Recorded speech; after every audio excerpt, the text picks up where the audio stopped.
All right, folks, welcome to the other semifinals. A really important match, as we just saw Impact win a flight to Canada. We're going to find out which of these two are going to join him. After that, we have a best-of-7 grand finals for the cash prize, but that trip to Canada is obviously worth more and is what's more important. We're going to rock that TriCast, so to kick things off here in the bottom right, we do have the blue Protoss from Splice. It's Stats. Who does top left now? I'll do it. In the top left, as the right Protoss, he is herO. Teamwork. Yeah. Yes. Okay, so here's my story. So yeah, I went hiking with a couple of friends yesterday, and after we went hiking, we decided to go to like have kind of like a lunch or something like that, right? So we're having lunch. We're talking about The Shape of Water. Have you guys seen that? Yeah, I have. Yeah. Okay. So in this movie, it's like a romance between a deaf woman and a aquatic person, like a merman, but not really. Yep. Yeah, Definitely exactly. not the guy from Hellboy. So No.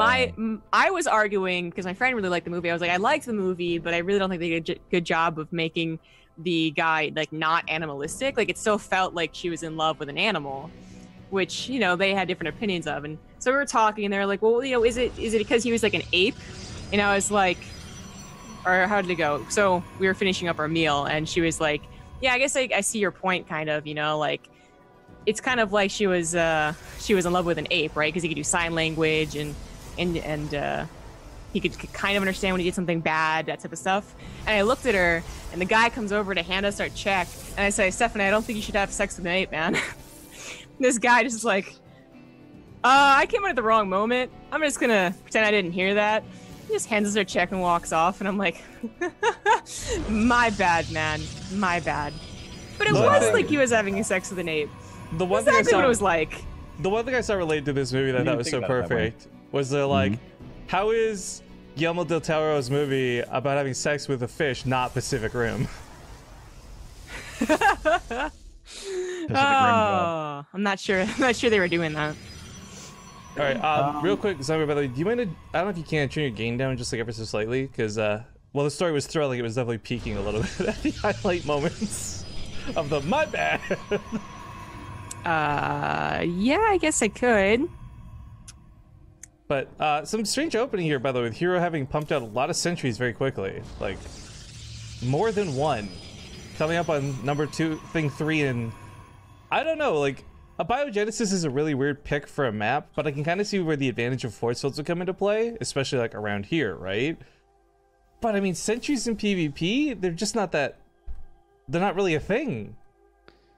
Yeah, they're like I want to hold my Nexus for a little while thing, and then you never make them again, except for like maybe a Guardian Shield if there's Stalker versus Stalker battle. Speaking of which, 4 Stalkers and Stats coming up here. They don't have. I mean, Blink has only just started, so they're well and truly off Blink. But this 4 Stalker advantage versus the 1 Stalker and 3 Sentries, even with Shield Battery, they could still potentially break this. Oh, second Stalker.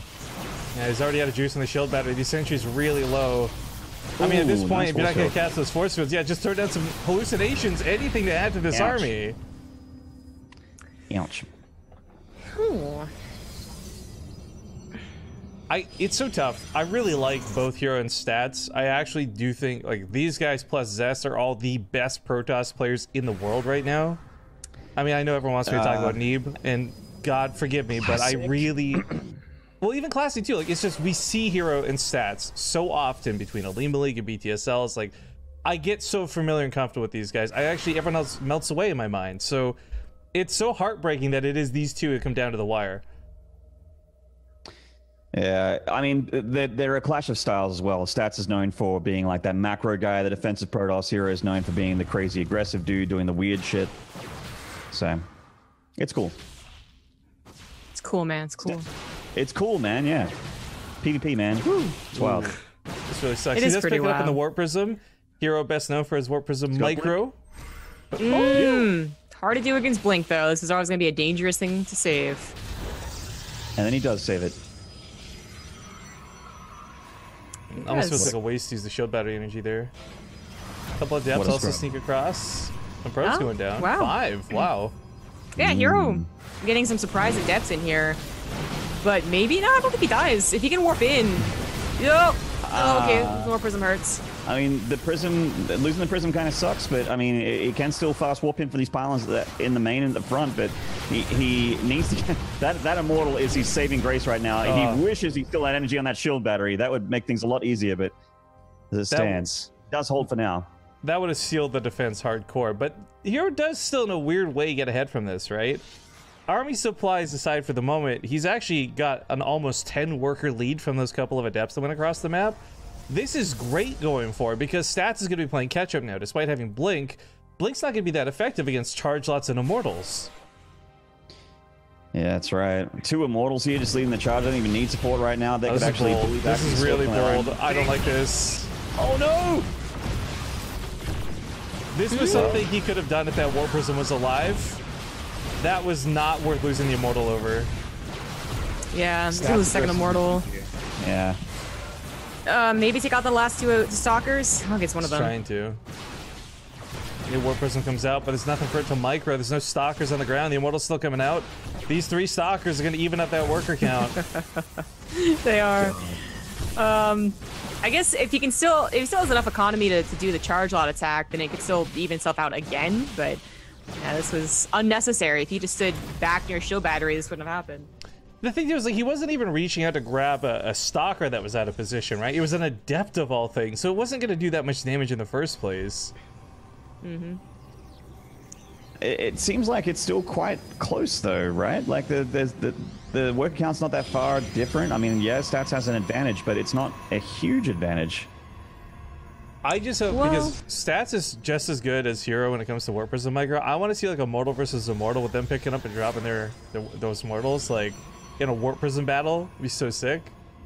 This is going to time out pretty nice. The immortal could stay behind and deal with this, but I figure he wants the immortal to, yeah, come across the map. This is like a perfectly timed adept attack, because even if it doesn't grab the immortal, you know, and pull that back, it still grabbed 3 warpins. Ooh, immortal gets stuck here and gets taken down.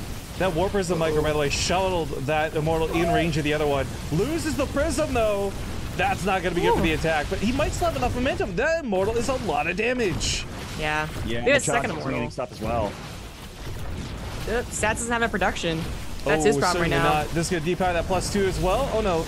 Yeah, there we go. Yeah, it does. And 2 gateways. 1 immortal pops out. Ooh, the timing though. Get it. Someone's having hot chocolate again. My hot chocolate's not that delicious, mate. Oh. Choose something a bit better. I'll have what she's having. Yeah, right. Oh, this is actually a crazy micro battle. The Warp Prism does go down. You know, Didn't expect that. A lot of workers did go down too while this happened. This wasn't just like, okay, Stats was taking damage at home. Like, he bled out, or herO bled out a bit for this. So the worker count is not great for either side of the field. In fact, I'd say it's hardly sustainable for these guys to keep making these Warp Prisms and Zealots, like these really mineral heavy units. I think herO is about to break him here. A lot of charge lots in these Immortals and Stalkers. I think that's... he has the tools to pay the bill. I mean, there's 2 Immortals, though, for Stats, though. This is a hard one to read. Oh. It's got a warning message on Zoom again, by the way. Okay, well, I think herO is gonna just dominate here. Yeah. GG. GG. All right, herO takes a very sick game 1 after looking like he was in Danger Town. I mean, between the shield battery and everything, like, that could have just been such a hot mess. But well done. herO showing why he is heralded as Rifkin, by Rifkin as one of the best Protoss players, at least. He's heralded as Rifkin. No greater achievement. Well, we will aspire to get there one day. The peak of Mount Everest of casting. One day we'll make it. Sure. We'll have to restart this call during the intros, I think, to make this go safe. But real quick, I just want to make sure we didn't miss anybody. Beethoviano, thank you for the Prime sub. And Dark Temple just now for 5 months. Thanks for coming back. Sorry, guys, a lot to juggle with 3 people. So if we are missing anybody today, you don't mean any less to us. We still love you and thank you for that support. It's just juggling these semifinals. But Zomgrub's got the lobby up. I'm actually just going to close this real quick, and we'll get these guys back on call. And we'll see you guys just a sec. Start it again. You guys will hear this really annoying doorbell sound in a second. And I don't know how to disable it, even though I've looked into it. It's going to be like, bing bong.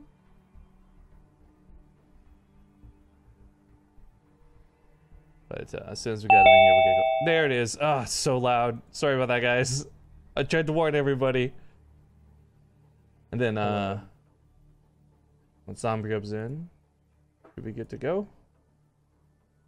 For now, we're seeing Maynard and his marshals behind him. My Marshall Mathers, right back there. I just like perfectly zoomed in on it. Like I tried, it almost looks like I tried to frame the amps in the background. For all you guys that watch my BaseTradeTV casts and see the Marshall stack, don't get used to it. It's gonna be put away soon. Oh no. Yeah, I'm sorry, guys. They're from a bygone era. They don't get played right now. All right, we're good whenever they are. By the way, no map intro because it's backwater, and I'm a lazy son of a bitch. So we're just gonna hop into the default load screen. But sound should be where it was, and hopefully this is all good, guys. Sorry, I know the cameras are a little scuffed today, but we didn't really plan for this to be an extended TriCast, so I didn't set up an overlay for it. That being said, folks, we get into game 2 of this best of 5 semifinals. To the lower right side of the map, he's rocking a 1-0 score. It's going to be the red Protoss Root Gaming's herO. It's the good herO, if you got to distinguish. It's the one that's not retired. And in the top left, from Splice, this is Stats. Pinochle says, "Rip Maynard Batcher life." You think that's why I'm putting the amps away? Oh, you sweet summer child.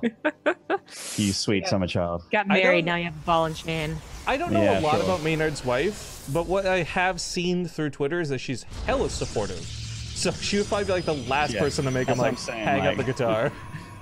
Like, dude. You think she's gonna make me do anything that I don't want to do? Like, I have video games for a job, man. You think she's worried about the amp in the background? Shit. You have to focus entirely on video games, all right, Maynard? Yeah, you have time for music. Yeah, exactly. You have to support us. You never gonna hit Masters League with a guitar like that. You can't get your 10 subs that you lost on the weekend playing those guitar riffs. Put it away. Yo, if you learned like the OG Terran like guitar shit though, maybe you get twice as many subs. I'm just saying. Like the Brood War music was so good. Yeah, see, Terran 1, Terran 2. People keep asking me to play the guitar on stream, and I actually want to, but I haven't got an interface that works well at the moment. It has like a 1 or 200 ms, like between 1 or 200 ms delay between what I play and what comes through the computer speakers. So it's really tilting. Because if it doesn't come out at the exact same time, you can't keep a rhythm going. Anyway, that's fair. Could always go. Could always just go air guitar instead, dude. I do it all the time. Every time I get a sub. All right, well, stats. It's not even like I really hate to take a glance. Anyone who's just tuning in sees the 1-0 and they're like, "Oh, herO's winning the series, great." But like that really wasn't necessarily herO's game. There was definitely mistakes made on both sides, but I felt like stats through his opening that looked so confident to me. Like he picked off that immortal because herO stuck it out in the open. herO for some reason went for 3 sentries really fast. Like everything looked like stats was going to handle that game. So I don't even I don't think stats played badly. I'm just surprised he didn't win. Sure. It wasn't a very bad game for either player. It was just a lot of good micro-oriented opportunities that could have easily gone, north or south, depending on who you were playing. And since they're both so damn good, like obviously there was a Warp Prism denied over there, a Warp Prism denied here, Adepts running through there, and Stalkers grabbing an immortal. Like, and it was constantly back and forth, but I think that herO just had the more concrete build, like as in immortals and charge lots do good in almost any situation, whereas Blink is more of, I think, the finesse. So if you mess up with the finesse, if you lose that control, it's harder to repair as opposed to what herO did. I love both of these guys looking for proxies, by the way. Oh, dude, I was actually about to mention before the unit compositions were brought up, just like the how vigilant they've been trying to spot proxies. As it stands, though, Stats is going to try and get this pylon up at the front and get aggressive. 4 Stalkers versus 2, though. Oh, get caught, Stats. Get out of there. I do feel, though, actually between the two of them, herO would be the guy to be more likely to proxy. Stats is a guy who's just like so good at playing standard, he doesn't actually swap it out that much. But ooh, micro from micro, no high ground vision thanks to that pylon. And the warp in as slow as it may be what clutches the fight. As they trade out 2 for 2, advantage is gonna go to Stats here in just a sec. Yeah, he's gonna chase down that one last Stalker. Doesn't have that high ground though, so it escapes. This is very annoying for herO. He's gonna have two shield batteries finishing in a sec though. 3 shield batteries, excuse me. He gets a 3rd one there. This should solidify the defense. Yeah. Get out of my house. So I was wondering, and I double checked, but Stats did beat herO 3-1 in the GSL Super Tournament just like 2 weeks ago, basically. Yeah, I heard Stats won that whole thing. So, well, I don't remember what PvP it was. So, no, you're right. I remember now. Yeah. Yeah. So Stats, I mean, maybe just figures he has a handle on what he has to do to defeat herO, and maybe that is being a bit more of the aggressor, cheesy, like kind of playing differently too. Why did he warp in sentries at the proxy pylon and walk them home? Because he decided not to do something. I think he did that before he saw the shield batteries. Or at least the shield battery. Because, you know, if herO was playing greedy, didn't have shield batteries, oh man, force field that ramp and Guardian Shield, and like you win the natural battle. There's no question about it. Yeah. Okay. He has Guardian Shield. Nice catch. Going fishing. Oh. And that third force field a little unnecessary. Not a big deal. herO's about to have blink. But maybe you shouldn't engage until he has it. There we go. There's a couple stalkers here who could really surgically remove if he targets him down. I guess it's okay, because I mean their shields will come back, but they're still going to be low health for one of these engagements. And we're kind of in one-shot territory if all these stalkers are focusing. But Stats has a pretty big supply, and he's got a high ground. Oh, even if you got Blink, man, don't do this. Yeah, I was going to say, here is like the guy, man. He would be... Actually, no, Patience is the guy. If this is Patience, he would have aggressively blunk on those sentries and taken a fight without even seeing the high ground. I miss Patience, man. He's a really fun player. Oh, that's a nice use of the grass, though, for the high ground to escape with some of the sentries. But blink back at a herO is pretty much on point. Not losing a thing. Ooh, so smooth. It's pretty good. He doesn't quite grab that last sentry, though, which, you know, it sucks. He's going to be able to maybe push that in the back line and make it gain energy. Okay. Focus down the one with the Guardian Shield. It's very nice. Oh, my God. Eventually starting to pick this off. Wow. That's a really nice marker here from herO, and I actually love the shrine idea as well, as he's going to be thinking about immortals and prisms right now. He's going to be thinking about getting those observers out. Yo, even if he doesn't get to use it for the Dark Templar, like let's say Stats blind counters it, even then, just getting Archons is going to be really effective going forward. Yeah, that's true. Archon's fantastic. Maybe blink into the main base. Backwater, natural to main, pretty far away where the blink spot is. Yeah, exactly. And if you have enough stalkers, you can even bust down like an actual structure, like a robo, and that would be pretty boss. But he's lost a lot of them, so I don't think he can do it though. Oh, if he gets the pylon, yeah, this will stop the observer, and this gives possibly more power to the DTs. That warp prism's right there, ready to warp him in the second the building's done. I mean, Stats has no observer. He has no detection. Yeah. So. Oh boy. And he's not thinking about repowering, because right now it's really it's a thing you do, but not a priority. And these DTs, if they warp in now, could actually kill that pylon before it finishes. He's gonna realize this too. Okay, a second pylon comes down to back this up. I like this a lot, because stalkers could also get back up here. Sends one DT to the natural. Oh, spicy memes. Muy caliente. Yeah, one to main. Where's Stats gonna respond to first? He's not gonna be able to respond to both without two observers. So he's gonna get the main base. That's easy peasy. Even just playing the probes, it's a lot of damage done. I mean, look at the income spike immediately, right? And then you blink back up when they deal with the natural one. Yeah, nailed it. He's not going to get these stalkers out, though, which kind of sucks. Oh, no, he moves it back. Mass control there from Stats, at least, to keep the observer alive. But this is very, very annoying. herO's gotten himself a pretty solid lead here economically. Yeah. Well, he certainly learned from whatever mistakes he made in the Super Tournament, man. Damn. Yeah.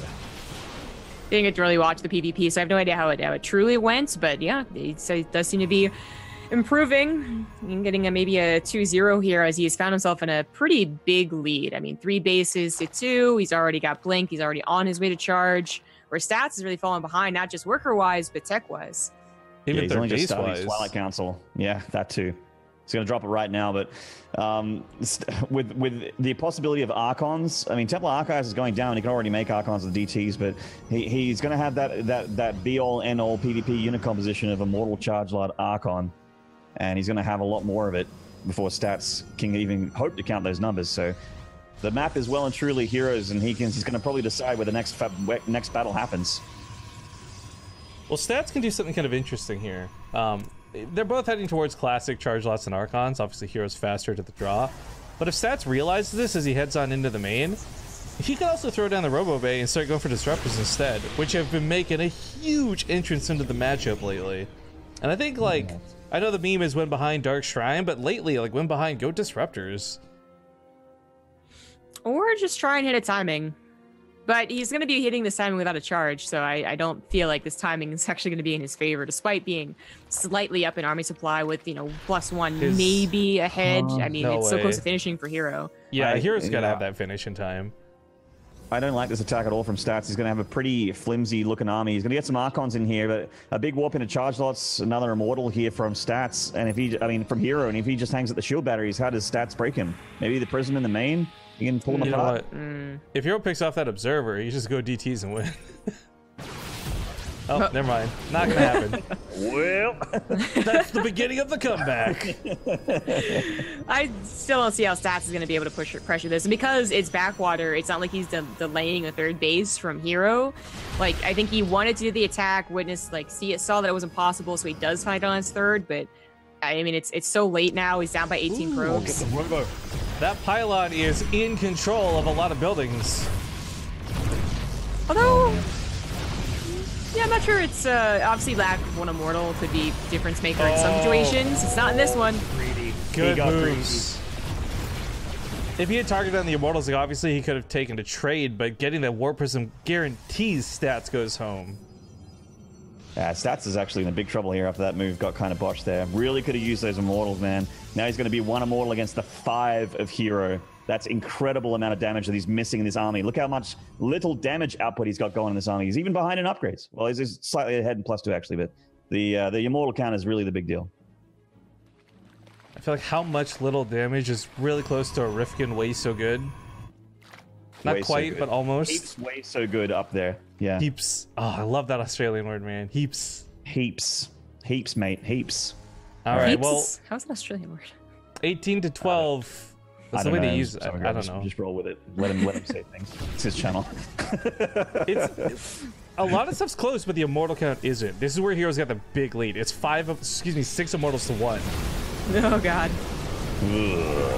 Prism Micro here from herO as well. He's really well known for his Prism Micro. None of these units are dying at the back line. But Stats is dying though. Stats is well and truly gonna die. Yeah. Dead. Super dead. Deader than Quake 1 deathmatch ladder. Deader than the don't cheese me bro memes. GG. Maybe 2-3 zeros, man. That would be shocking. I think especially over Stats, like this has got to be at least a 3-1 if anything. You'd think so. But now I gotta go. Do you? Oh. Wow, coincidence. Time to make a map. Zombie Up's only job, and she's got to leave. It's the only reason you brought me on. She definitely wasn't casting StarCraft at any point. Well, nope. Judging by the story she told earlier, she certainly wasn't. But Zombie Up, as always, it is fun and a pleasure having you on the channel. You want to do your shoutouts real quick before you take off? Sure. Follow me on Twitter at ZG Gaming, on Twitch Zombie Grub, YouTube Zombie Grub, all the good jazz. Be streaming tonight, so please follow. See you guys later. You're back for Alima League, right? Yes. Cool. So yeah, we'll see you tomorrow then. Have a good day. Bye-bye. Yes, yeah. All right, this means I got to redo all these screen regions and restart the call with Maynard for like the umpteenth time. So get ready for this to suck. That being said, we're getting the lobby up and we got to take a quick commercial break anyways. So thank you guys for watching so far. We'll be back in 2 minutes or so. Welcome back, folks. We continue on with the best of 5, but this might just be the end of it. Stuck on match point here in the top left on his very last life of this tournament, we got the blue Protoss Stats. And in the bottom right with a pretty amazing series so far. Can he finish him off? This is herO. So, still representing Root Gaming, I think. Pretty sure. Yes, he is. So guys, Maynard's voice is a little booming because I forgot to reset, but it's okay because it just sounds better the louder it is. All right. Boom, boom. So I gotta be honest with you, Maynard. If this ends up being a 2-0, I'm like really gonna lose my faith in Stats. Not 3-0, you mean? Yeah. Or 3-0, excuse me. Because I know like we've cast God knows how many PvPs with Stats versus great players, and he always comes out ahead. So I just had this assumption it would be Stats over herO, even though we all know Rifkin's secretly rooting for herO. But Man, this guy, at least 1 point on the board. I'll be so sad if he goes down 3-0. At the same time, though, like I said, secretly rooting for herO, right? Heart, herO, head, stats. I'm okay if this ends up going that way. I'm kind of the other way around. I have a... my head says herO, my heart says stats. I like stats a lot as a player, but I just feel like herO, even though he went down to him in the Super Tournament, I'm just going by the first game, like not even the second game. I mean, the second game solidifies my opinion, but after seeing that first game, like, you know what? herO's really, really, really good. And if you can make a game on Abiogenesis look that good, then you can make a game on Catalyst look that good. That's for damn sure. It's funny, if you can make a game on Abiogenesis, period. Like, that map gets vetoed so often. And it's been the first map in both of these series so far. It's interesting. Actually, in before the grand final is Abiogenesis for map 1. Well, it's funny because was it Stats got cannon rushed by Parting and lost to it in the previous group stage. Saw that with Zomgrub on last Friday. So I knew he was gonna be like a little bit wonky, but then like for all the standard games, he dominated. So I don't know. I guess my assumption for this would have been if herO's playing cheesy, because herO will occasionally play really cheesy, then this would have been such like a herO series. But it's not. herO's actually not done anything too weird, all things considered. Like the Dark Shrine came at a later timing, well after the Robo was done, so that wasn't gonna like auto win the game by any means. Yeah. No proxies. I mean, if anything, it's stats that's been kind of cheesy, right? Like he tried for a blink opening on Abiogenesis, he tried for a proxy pylon stalker aggression on backwater, but each time herO's just shut him down. Well, maybe that's the part of it that is important here. Stats goes back to basics, plays a lot more standard. I mean, he has so far with his build, right? Block. Nice block. And yeah, if this is Stats playing more regular, then there could be a really epic comeback in store. I mean, we've seen Stats also come back from like 2-0s into 3-2s. He's good at this game. And I know a non-troll comment in chat, Commander3035 says Stats saves his best for the tournaments that actually matter. No offense, Rifkin, LOL. I mean, that's... The problem is, it's not that that's the statement that's true. It's more that a lot of these guys have very different offline versus online performances, right? Big part about GSL Super Tournament, right? Because that's Stats' big accomplishment lately. This was all offline. That was all in person, and players play very differently in these two completely different environments. It's not the tournament that matters. It's like the player and their environment that matters. I feel like even though Super Tournament obviously went great for Stats and he won that whole thing, I still, you know, on that offline point, I still feel like even offline Stats has been finding a little bit of lack of consistency lately. You know, all the way back in Poland in March, like he didn't even get to the next level. He got eliminated really early. He didn't expect that at all. He was a finalist from last year's Katowice, so, and that was kind of the big one before Super Tournament. It goes out to the volatility of the way StarCraft changes too, because I didn't get to watch all the what do they call it, the Dreams and Memes or whatever tournament, but I heard Laser kicked a lot of ass over there too, and some of the Koreans were really feeling the burn of that. So it comes down to players and their matchups, obviously, first and foremost, but PvP was always just such a good thing for Stats, and even with the previous win record versus herO, well, especially with that, I just assumed this would be going way smoother for him. But either way, with his more standard play, quote unquote, even actually stargating it up, like, I'm feeling a lot better for Stats. The double Oracle here from Stats is pretty cool. You don't see that every day in PvP at the moment. It's like generally all about having the ground army, right? Like sometimes Phoenixes, but generally if they're going for Stargate, Phoenixes are like the unit of choice. But it's cool to see a couple Oracles back on the field and just seeing what he can get done. It's essential that it's two, though, because with a shield battery in each mineral line, one Oracle actually would barely kill any probes with or without defense. But on top of this, herO's got his Stalkers and his Sentries ready to defend. I'd be surprised if he's got more than a couple kills. Like, this will not go well for Stats if he commits. He's got to realize that, too, and turns tail. Yeah, Hallucinated Phoenix is just going in there and seeing, nah, it's not worth it. Potentially losing an Oracle there. Twilight Council obviously a lot quicker here for herO, so he's going to have that blink quicker again. Once again, Stats with a slower sort of next tier of tech here. There's a question about how valuable that blink upgrade is going to be, though, right? Like, we've seen this grab Warp Prisms, awesome.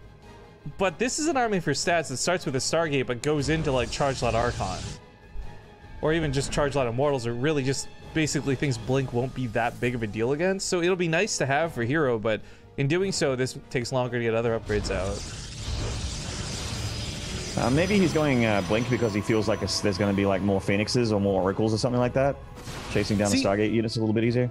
You know, if you said that like a month ago, I'd be like, you're crazy. But that's not a bad point because we've been seeing Phoenix builds actually come out. In fact, in the last 2 weeks, I've seen 3 instances of Phoenix builds Whereas in the last 6 months, I've seen like none. Yeah, I mean, the Stargate's not spinning, so that kind of tells herO that he probably doesn't need Blink. Like, if you're going to go Phoenixes, not only do you start making them, you don't stop making them. You get those numbers up there so that you can win engagements, because you're gonna need a good number of them to lift up the amount of gateway units your other guy's going to have, because he's not making Phoenixes. I love that crowd control aspect of the Phoenix, by the way. It's probably what makes that unit one of my favorites to watch. Yeah. If you ever want to see a lot of Phoenixes, just go to Rotterdam stream. Well, the Oracles do manage to get in while the Stalkers were away, but 6 workers is not devastating. However, we'll even up the count, and no way. How much health? 4 health. Amazing. Yikes. It's amazing. Oh, that's a misclick if I've ever seen one. Oopsie daisies. That's the swarm host Zerg players make. Oh man, Stats' Adepts have found a big opening here at the third and done a ton of damage. I mean, married up with the Oracles. The Adepts got a bunch of work done here in the probe line. 10 probes in general, in total here, and he actually evens it out a little bit. Takes the lead here by 4. This makes it interesting though, because a quick peek at the income graph is like Stats was actually doing quite well even before this recent spike in kills. I guess a part of that too is just having his third base up and done. But with the Chrono Boost on 3 Nexus and his bases spread out, herO should get back online here pretty quick, I think. But Oracle's going for round 2, and nothing in the main. Or they were, and stopped. So. Anyway, just thinking about it. The non-committal. I really like what Stats has done back at home, though. I mean, it's standard and nothing crazy to write home about, but that goes back to the fact that Stats not playing standard is lost him 2 games. So playing normal, I'm feeling very good for his late game here. I agree. I mean, look at the upgrades, how further along +2 years. The fact that his next level of tech is pushing forward. The fact that he's... I mean, he lost an Oracle there. That kind of sucks. But the time of the Oracle is kind of over. It's about having a ground army now. herO, speaking of ground armies, is moving across the map. You know what? This Oracle also can't do much. Even if it sits here, that shield battery will reduce the damage it deals by significant amounts. So and he doesn't even try. Like honestly, a stasis trap might save his life, but he finds, oh, the natural base has nothing. Ooh. All right, he's finding some probe damage here. This is still gonna be an awkward fight. This for Stats is a really nice army composition, and he does have more immortals than herO, but herO's got a warp prism, and God knows that guy can do magic with a warp prism. So does Stats. Ooh. I mean, herO is more well known for his warp prism micro, but both players have the tools. I feel I like the player that has more charge lots and immortals generally in this fight, and the Archon count as well for Stats. Don't forget all that splash damage and damage output here. Well, Stats' army, he's got herO pressed up against the wall. This isn't even a fair fight. His probe count was screwed. The army supply denied. Stats will start bouncing back. Puts 1 point on the board. He gets it. Damn, dude. All we had to do was get rid of Zombie Grub, and all of a sudden we got a series. Isn't that crazy? I know. She's anchoring down the. Aren't you and her complain always about having not good series together, right? Yeah. Maybe it's not me. Yeah. Maybe it's the combination of us.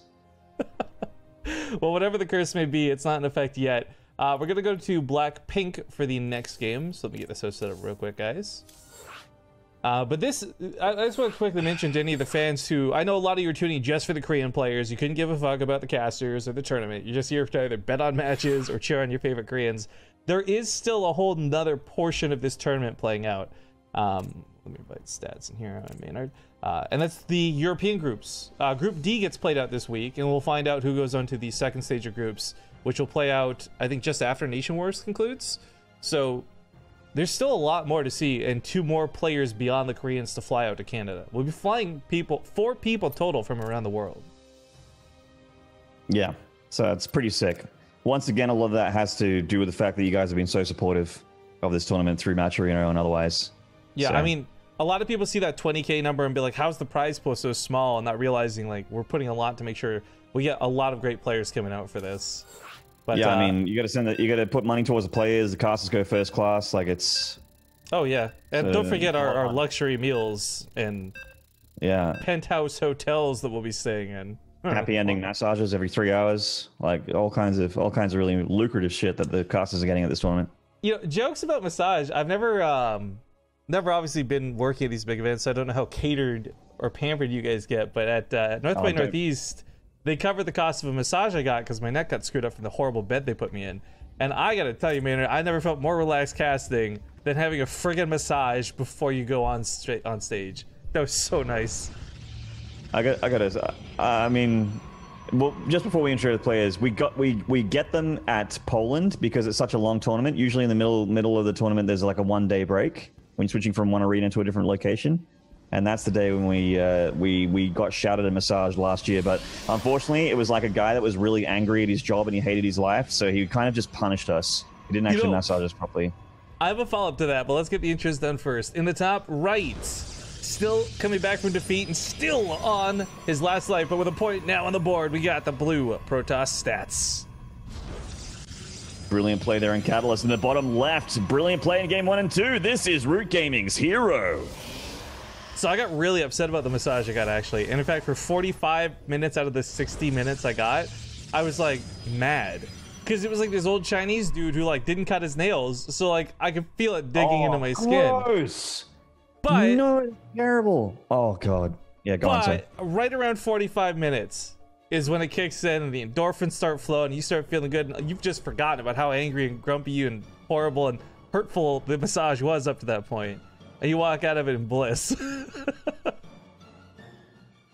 Damn. That was sounds like every relationship. That was the second massage I ever had in my life. Okay. I've had heaps of massages. I love getting massages, man. The first one I ever had was at the... once a month. Well, what is it? Not LAX. What's the Orange County airport? John Kennedy or something? I forget. Well, whatever the one in Orange County is, guys, I would actually super 10 out of 10 recommend that massage place. Every time I get to or from Blizzard, I always make sure to get to the airport an hour early and grab a massage from that place now. It's so nice. I got a place near where I live that does them. And also my mom's a physiotherapist, so sometimes when she feels like it, I get a freebie. Oh, it's the John Wayne Airport, by the way. Thank you, chat. Got him. That's his probe. Got sniped there by the tickle beams of the sentry. Yeah, so this was something earlier in the series that's kind of coming back a little bit. I don't mind an early sentry. I don't see any flaws in this. But who was it? Stats, I think, game 1 or herO? No, herO went 3 sentries early. I was like, why would you do this? It's such a big gas investment. Such terrible units. Yeah, they don't have fighting power. They just sort of have the get out of my natural power. You know what I mean? Like this makes people think twice. They're like, is this worth it? Is he going to go for? Is he going to force field my stuff out? Is he going to, Guardian Shield perhaps and make this fight go better for him with less units? Most Protosses will generally have, a shield battery if they smell an aggression as well. Once again, Stats going for the Stargate build worked out for him on Catalyst. This time the Stargate's a lot quicker though. Yeah, and this actually might pair up for an attack more than harass with the Adepts and the Stalkers on the front line like this. Those Stalkers can't take Stalker shots, but the Adepts can soak those up pretty nice. So they tank the hits, the Stalker brings the damage. It's a bit of an awkward scuffle. Body block. I feel like if the Adept Shade finishes, they could have stopped that Stalker from going further, but as it stands, he still takes a great trade there. Sentry and a Stalker kill. And confirmation on no Nexus. This is a really big deal in PvP. If you guys don't follow the matchup too closely, Nexus chicken is a real thing, and if you don't go for Nexus, you can either lose the game or get a huge advantage. It is a coin flip. It's a really hard coin flip because this is 400 mineral stats is missing from defense. It's like 2 or 3 Stalkers he doesn't have, and frankly, Maynard, is this game? Is this serious? Is this Canada? I think it might be, dude. This one pylon is going to be the doom here of Stats. He unpowers all the shield batteries, all the production here, and that's GG. Oh my god. Wow. Yo.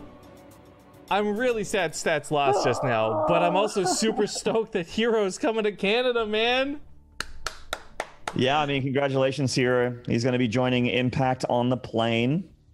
We've got our 2 players qualified here. But we do, of course, have another series, though, Rifkin. Right, so Impact and herO, despite already winning their plane trips, are now playing for a difference of prize money, like personal pocket cash that they can spend however they want, wherever they want, right? So $1,000 is awarded up towards their plane ticket, but then on top of this, they can earn money to just spend towards whatever. And that's what we're gonna be playing for next in this best of 7. So I have to look it up. I think off the top of my head, I want to say it's like 300 for first and 200 for second, which doesn't sound like a lot, but this is cumulative on top of the like $50 they won for the qualifier, $50 for round of 8. Like every person's gonna have a different prize value depending on how they did in the tournament up to this point, but point is, it's a lot of cash plus a plane ticket to Canada. Yeah, but I think we're gonna change it up, and we'll do we'll veto to 1, but we'll make this loser's pick, because I think loser's pick makes for like a lot better series than straight up vetoes. So fingers crossed this goes well. Guys, we're going to go to commercials, of course, so we'll be right back. But when we get back, it's a best of 7 grand finals between Impact and herO. We'll see you soon.